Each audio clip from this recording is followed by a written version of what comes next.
তবে যেটা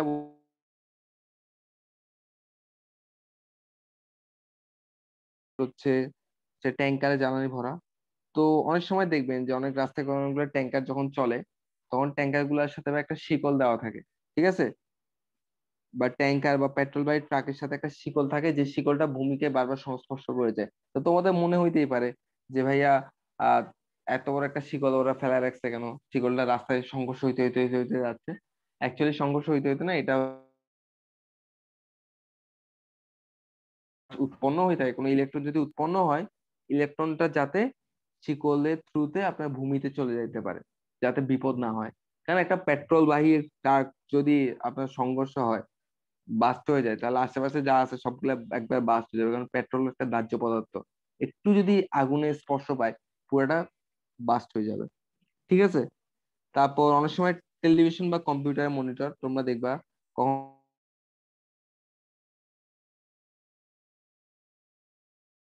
যাচ্ছে বা চুলগুলা ইয়া হয়ে যাচ্ছে। কারণ এটা আপনার অনেক মজা হইতে পারে, বাট এটা কিন্তু অনেক ক্ষতিও করে। এবং একটা জিনিস একটু জানা রাখি, কখনো চার্জ দিয়ে মোবাইলে কথা বলবা না। যেটা যদিও বলে লাভ নাই, আমি এখনো তোমাদেরকে চার্জ দিয়ে করাচ্ছি, না ক্লাস করাতে পারতাম না। আমার ল্যাপটপও চার্জ চলতেছে, মোবাইলের চার্জ চলতেছে, বাট এটা হচ্ছে প্রুফ ভাইয়া, আপনি যদি কখনো চার্জ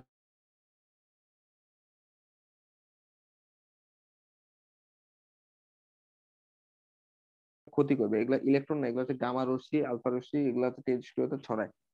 বা কখনো রাত মানে কোনো ভিডিও দেখতেছেন, বুকের উপর মোবাইল রেখে রাতে ঘুমাই গেলেন, গান শুনতেছেন, তো এগুলো অনেক বেশি ইফেক্ট করবে, ঠিক আছে? মোবাইল যত সম্ভব দূরে রাখতে হবে চলমান অবস্থায়। আর চার্জ দেওয়ার সময় তো আরো মানে সাবধানতা অবলম্বন করতে হবে। তো এই টেলিভিশন বা কম্পিউটারের মনিটরের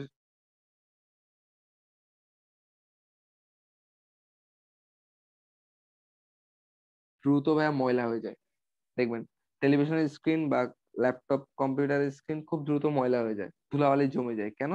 কারণ এগুলো ধুলাবালি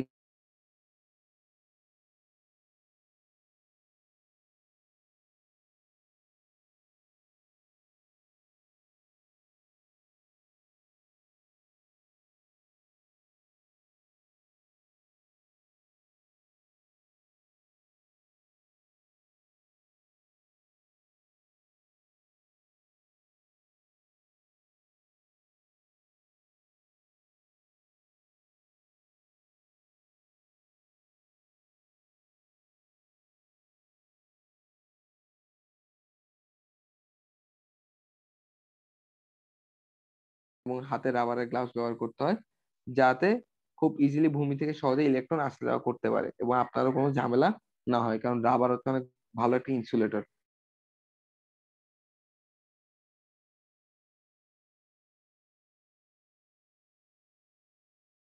বা 16 সালে বইটি যদি খুলো তাও পাবা, যে 2 নম্বর জন্য প্রশ্ন, যে পেট্রোলবাহী ট্রাকে কেন ধাতব শিকল ঝোলানো থাকে। তারপর হচ্ছে বিদ্যুৎ লাইনের সাথে ধাতব খুঁটির সংযোগ থাকে না, ঠিক আছে? এইগুলাই হচ্ছে আপনার ছোটখাটো টপিক। আর এখান থেকে আরেকটা সংজ্ঞা আছে বা টপিক আছে, সেটা হচ্ছে বজ্রপাত, বজ্র নিরোধক। বজ্রপাত জিনিসটা কি?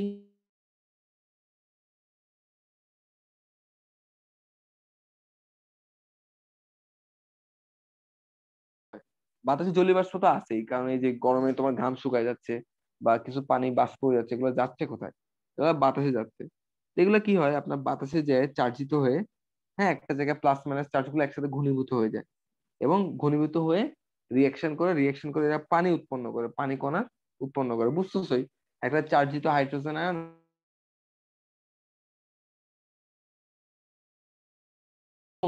এই পানিগুলা উৎপন্ন করে আবার তড়িতায়িত হয়ে যায়, এরা মানে ইলেকট্রিক্যালি অ্যাক্টিভ হয়ে যায়। এই ধরনের পানির কণাগুলো একটা কণা না, এরকম হাজার হাজার কোটি কোটি কণাগুলো একত্রে মিলিত হয়ে একটা মেঘ তৈরি করে, ঠিক আছে? একটু আগে কিছুদিন আগে আপনাদেরকে বলছিলাম যে দুবাইতে কৃত্রিম ভাবে তারা মেঘ তৈরি করছে। কিভাবে করছে? এইভাবে তারা বাতাসের মধ্যে কিছু এলিমেন্টস থ্রো করছে, হ্যাঁ, এবং মানে ওরা এমন ভাবে চার্জিত এলিমেন্টস গুলো থ্রো করছে যাতে এরা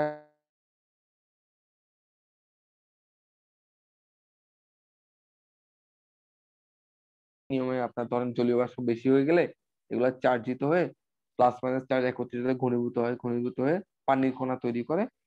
এরকম হাজার হাজার পানির কণা মিলে একটা মেঘ তৈরি হয়। সেটা মেঘ ভাইয়া পজিটিভ চার্জও চার্জিত হতে পারে, নেগেটিভ চার্জও চার্জিত হইতে পারে। এরকম দুইটা তড়িতায়িত, দুইটা চার্জিত মেঘ যদি পাশাপাশি আসে, একজনের কাছাকাছি,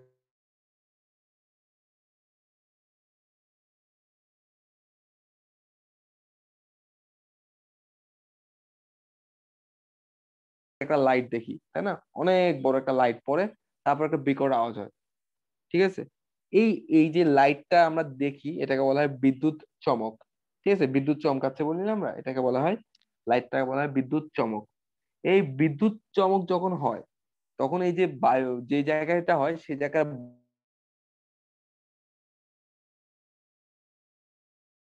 আমরা জানি তাপ পাইলে কঠিন বলো, বায়বীয় বলো, তরল পদার্থ বলো, এর আয়তনের প্রসারণ ঘটে। তো যেখানে বিদ্যুৎ চমক হয়, একটা বিরাট অগ্নিস্ফুলঙ্গ, যেহেতু অনেক তাপ উৎপন্ন হয়, যার ফলে ওখানকার বায়ুমণ্ডল গুলা তাপ পেয়ে অনেক প্রসারিত হয়ে যায়, অনেক খালি স্পেস তৈরি হয়ে যায়। আর হঠাৎ যখন প্রসারণ হয়, তখন বায়ুমণ্ডলের চাপ যেহেতু এক জায়গায় কমে গেছে, কারণ জায়গা, তোমার যদি জায়গা বড় হয়ে গেছে,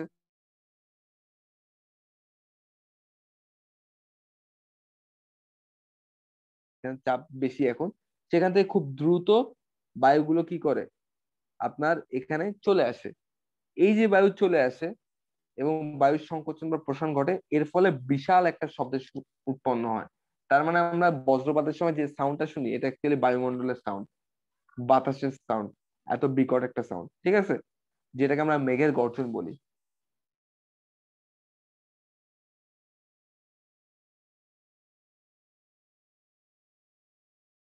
কমে যায়।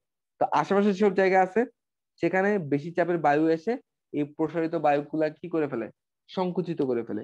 এই যে সংকোচন আর প্রসারণ হয়, যার ফলে প্রচন্ড শব্দের সৃষ্টি হয়, যেটাকে আমরা বলি মেঘের গর্জন বা মেঘ গর্জন। এখন তড়িতায়িত মেঘ যদি তড়িতের পরিমাণ বেশি হয়, তাহলে তা তড়িৎ ক্ষরণের মাধ্যমে, ভাই আমরা যত বিদ্যুৎ চমক দেখি সবগুলা কিন্তু মাটিতে পড়ে না, সবগুলা পৃথিবীতে ঢুকে না, ঠিক আছে, এগুলা পৃথিবীর যে ট্রপোস্ফিয়ার সেখানেই বেশিরভাগ হয়। কিন্তু যদি যে দুইটা মেঘের মধ্যে সংঘর্ষ হয়েছে, সেগুলোর মধ্যে চার্জ যদি বেশি থাকে, অনেক সময় বিদ্যুৎ যে চমকটা পৃথিবীতে চলে আসে। যখন এই বিদ্যুৎ চমকটা পৃথিবীতে চলে আসে, তখন তো শুধু আমরা চমক বলে লাভ নাই, তখন এটা পৃথিবীতে উপস্থিত হয়েছে, তখন এই জিনিসটাকে বলা হয় বজ্রপাত, ঠিক আছে। আর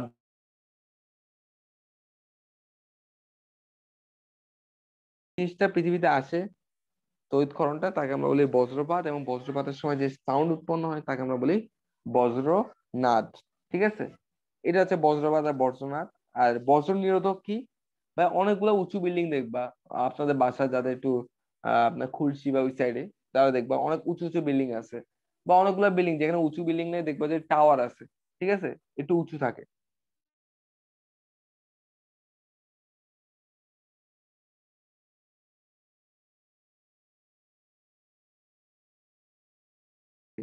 এই জিনিসগুলো কেন থাকে জানেন, যাতে আপনার আপনার যদি কোনো বজ্রপাত বিল্ডিং এর উপর যাতে না পড়ে, কোনো বজ্রপাত যদি পড়তেও যায়, এই লোহার দণ্ডগুলা কি করে, আপনার এইগুলাকে কি করে আকর্ষণ করে, যার ফলে বজ্রপাত হয় না।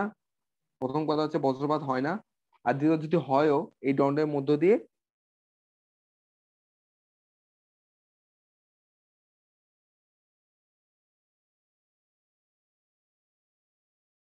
কি ঝড় মানে বৃষ্টি হচ্ছে, লাইক বজ্রপাত সহ বৃষ্টি হচ্ছে, তখন ভাইয়া ছাতার নিচে বা কোনো গাছের নিচে বা কোনো খাম্বার নিচে বা লোহার পুল বা কাঁটা তারের দেওয়ালের কাছাকাছি দাঁড়ানোর চাইতে বৃষ্টিতে ভিজে অনেক ভালো।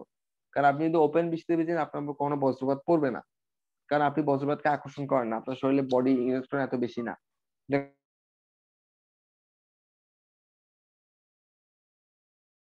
ঠিক আছে। তো এখন তাই ভাইয়া এটা বলছে, তাই বলে নর্মাল বৃষ্টি হচ্ছে ছাতা ছাতা বাইরে বেরিয়ে গেছো, আম্মু জিজ্ঞেস করতে কি হয়েছে, বলে ভাইয়া বলছে ছাতা নিচে না হয়েছে, ঠিক আছে, ওইটা করলে দোষ আমার না, ঠান্ডা লাগবে তোমাদের, ঠিক আছে। আমি বলতেছি বজ্রপাত হওয়ার সময়। ক্লিয়ার, বুঝা গেছে ভাইয়া। এই যে লাস্টে যে টপিক গুলো পড়েছি, এখান থেকে 2 নম্বরের প্রশ্ন আসে, বজ্রপাত কাকে বলে, বজ্রনাথ কাকে বলে, বজ্র নিরোধক কি।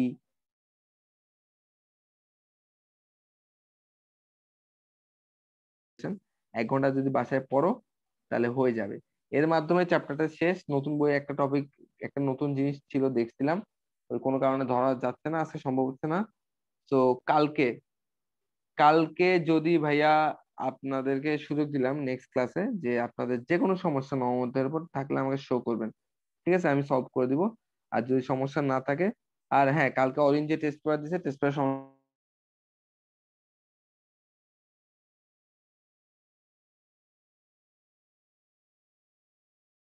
আমি 10 মধ্যে ধরবো।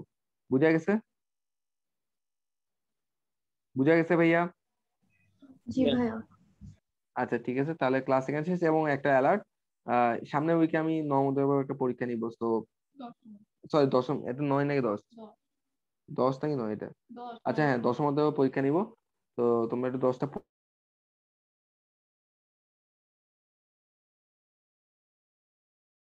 পরীক্ষা নেওয়া হবে সামনের উইকে। ওকে, ক্লাস শেষ। ভাইয়া আসসালামু আলাইকুম। ওয়ালাইকুম আসসালাম।